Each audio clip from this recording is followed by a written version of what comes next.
যমুনা নদীর সব ধরনের মাছ একসাথে মিশানো মাছ এটা। এখানে সব ধরনেরই মাছ ছিল কম বেশি। তো এই মাছটা মানে চিংড়ি মাছ দিয়ে আজকে লাউ রান্না করব, আর লাউয়ের চোচা দিয়ে চিংড়ি মাছ ভর্তা করব। আসসালামু আলাইকুম ফ্রেন্ডস, আজ লাউ আর চিংড়ি নিয়ে আসছি। লাউ আর চিংড়ি তো এমনিতেই জমে ক্ষীর হয়ে যায়, তো সেই কারণে লাউটা আমি ধুয়ে বেছে কেটে নিয়েছি, আর এইদিকে চিংড়ি মাছটাও আমি বেছে নিয়েছি।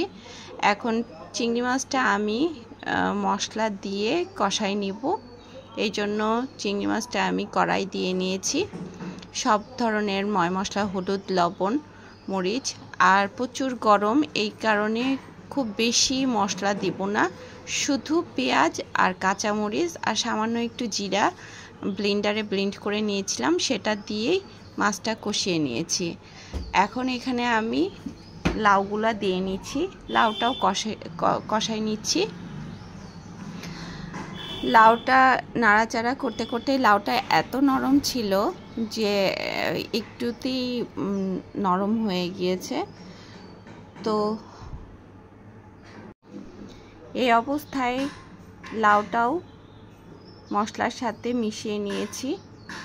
সামান্য একটু পানি দিব, পানি না দিলেও হবে, কারণ লাউটা এতটাই নরম যে পানি না দিলেও চলবে।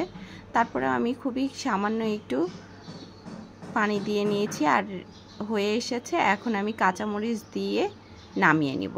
এদিকে আমি কড়াইয়ে নিয়েছি পেঁয়াজ, রসুন, কাঁচামরিচ, তেল দিয়ে ভেজে নিব, লবণ দিব, আর দিব ওই যে কুচি করে রাখা লাউয়ের চোচা আর দুটো আলু।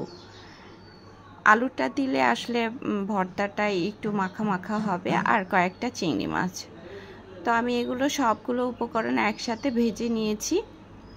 ভেজে লাল লাল করে ভেজে নিব।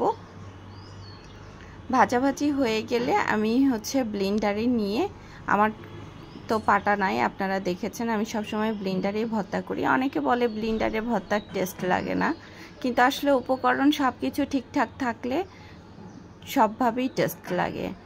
তো আজ ছিল এই আমার রান্না বান্না রেসিপি, লাউ, চিংড়ি আর চিংড়ি ভর্তা। তো ভালো থাকবেন, সুস্থ থাকবেন। আল্লাহ হাফেজ।